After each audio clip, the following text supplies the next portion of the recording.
यही कहा जा रहा है कि 22 तारीख को जो सांसद इकरा हसन है उनके यहाँ पर जाकर ललित शर्मा हनुमान चालीसा पढ़ेंगे। ऐसा क्या हो गया है, मंदिरों के अंदर क्या प्रॉब्लम आ रही है जो मस्जिदों में या फिर मुस्लिम सांसदों के या मुसलमानों के घर पर जाकर हनुमान चालीसा पढ़ने की बात हो रही है? ऐसा क्या है, मंदिर में क्यों नहीं पढ़ रहा है? देखिए, इकरा हसन को घमंड हो गया सांसद बनने का। इकरा हसन को घमंड हो गया, उसका भाई विधायक है। इकरा हसन को घमंड हो गया, उसके फादर एक बड़े नेता रहे हैं। तो ये घमंड तोड़ना हिंदू समाज के लिए जरूरी है। इकरा हसन एक महिला भी है। माननीय नरेंद्र मोदी जी बेटियों के सम्मान में बहुत बड़ी बातें करते हैं, आप बेटी का पुतला फूक रहे हैं।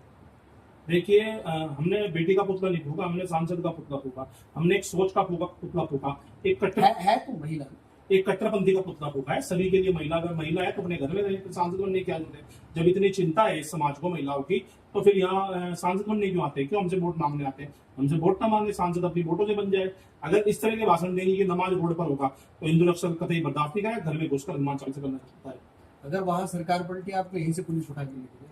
ठीक है, सरकार तो पलटेगी नहीं पलटेगी, बात की बात है। अगर यहाँ सरकार ऐसी रही तो हम भी उनको घर से उठाना जानते हैं। लेकिन पुलिस वहां जाने नहीं देगी, आपको पहले भी कई बार रोका गया, वहां कैसे चले जाएंगे? देखिए, हम प्रशासन के सामने कभी नहीं आते, मुसलमानों के सामने आते हैं। यही हमारा लक्ष्य है। जहां जहां जब जब मुसलमान अपनी गंदी जुबान से और भद्दी जुबान से कुछ भी बोलेगा, तो हिंदू रक्षक उसके सामने आ जाएगा। मतलब गंदी जबान क्या होती ये गंदी जबान है कि रोड पर नमाज पढ़ेंगे। ये गंदी जबान है कि हमें कोई रोक के दिखाए।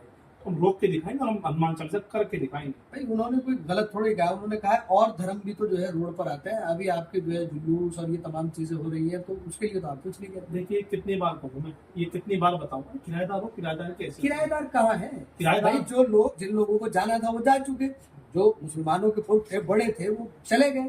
लेकिन अब जो है उन्होंने तो चुना है हिंदुस्तान को। हिंदुस्तान चुना नहीं है, हिंदुस्तान ने उनकी मजबूरी में रखा, क्योंकि उन्होंने लेने के लिए मना कर दिया था। आज जब नहीं, क्यों मना कर दिया था? लेने के लिए जो लोग गए थे उनके साथ जा सकते थे। उन्हें मालूम था ना वहाँ क्या कदर होती। जो आज वहाँ मुसलमान है वो परेशान है, इसलिए नहीं गए, अपने फायदे के लिए नहीं गए। ऐसा नहीं अपनी मर्जी से यहाँ रुके हैं। यहाँ फायदा था, यहाँ सनातनी लोग थे, वहाँ मुसलमान है।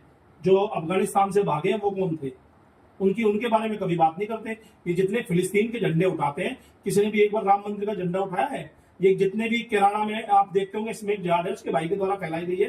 या जितना भी प्लान 336 घरों का प्लान नाई दफन करा के ये सोचता है हम उनसे अच्छी बात करें। हमारी बहनें बहनें नहीं है, उसकी बहनें बहनें हैं, उस समाज की बहनें बहनें हैं। ऐसा नहीं होगा। 2 लड़कियां एक लड़की के साथ कवाल में जब एक घटना हुई थी, तो कहा था मुस्लिम समाज, जब हमारे 2 लड़कों को मार दिया था, क्या बात हुई? तब दर्द नहीं होगा? तुम्हारी बेटी सांसद और हमारी बेटी कुछ नहीं है, तो जवाब पूरा दिया जाएगा। लाल किले पर जो ऐतिहासिक नाम लिखे हैं मुसलमानों के, जिन्होंने शहादतें दी, उनको कैसे मिटाएंगे? देखिए, समय सब कुछ मिटाया जाता है, समय अच्छी अच्छी चीज मिटाया जाता है। और रही बात लाल किले पे जिनके नाम लिखे हैं, मुसलमान नहीं थे, वो इंसान थे। और जो इंसान है उसकी हम कदर करते हैं। ऐसा नहीं है कि हम आज भी इंसानों की कदर नहीं करते। मुसलमान नहीं थे और उन्हें मालूम था कि इस देश में रहना है तो इस देश के हिसाब से रहना है, इस देश के लिए कुछ करना है, इसलिए वो मुसलमान थे। मुसलमानों से दिक्कत है क्या? दिक्कत मुसलमान खुद में एक दिक्कत है। क्या दिक्कत? बहुत बड़ी दिक्कत है मुसलमान। क्या? लव जिहाद, गो कसी।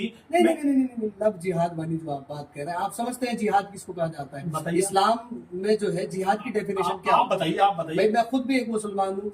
हमें जो बताया जाता है, इस्लाम जो कहता है जिहाद किसी चीज की कोशिश को करना जिहाद कहा जाता है। किसी के कत्ल करने को जिहाद नहीं कहा जाता, कहीं गायकशी करने को जिहाद नहीं कहा जाता। मैं देख रहा हूँ कि उत्तराखंड में थूक जिहाद, लव जिहाद, लैंड जिहाद, इस तरह की बातें हो रही है। और जब कोई हिंदू कोई कृतिक कार्य करता है, उसके लिए कौन सा जिहाद कहेंगे आप? देखिए, हिंदू पहली बात तो गलत कार्य करता है, क्यों नहीं करता? आप उसे सोशल मीडिया पे दिखाइए, जब हिंदू गलत कार्य करता है उसे सोशल मीडिया पे। एक गाय के साथ एक हिंदू दुष्कर्म करता है, उसको कौन सा जिहाद कहेंगे? इसका प्रमाण दे दिया आपने, पुलिस ने बोला, आपने मान लिया। अभी मामला विचाराधीन है, कर दिया।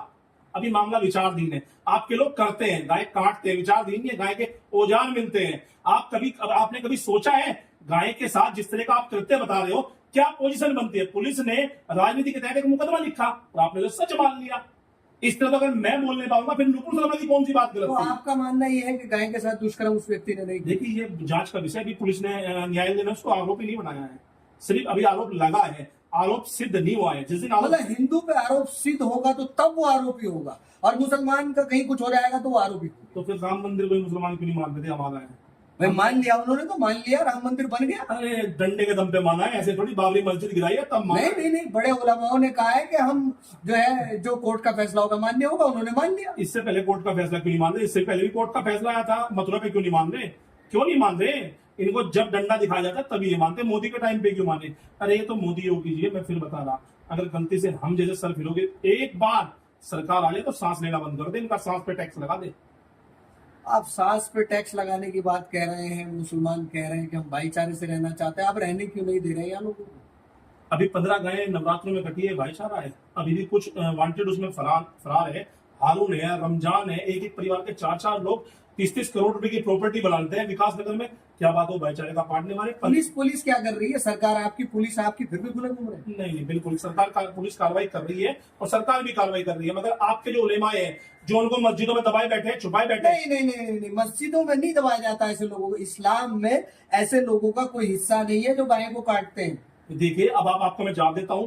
यूपी में ही आज से 2 साल पहले 3 लोग गाय को काटकर वहीं से पुलिस ने पकड़े थे, तो वो कौन सी मस्जिद थी? वो मस्जिद में थी। अब आप उसका जवाब मांगे, अभी उस पर तेज विचारधीन है। अभी हमने आरोप तो नहीं बताया, अभी हमने बताया है हमने सिर्फ। और वही बात जो आपने कहा, गाय के साथ एक व्यक्ति ने गलत काम किया। आपके मौलवी भी मस्जिद में कितनी बार गलत काम करते पकड़े गए? आपके मौलवी भी पकड़े गए नहीं पकड़े गए?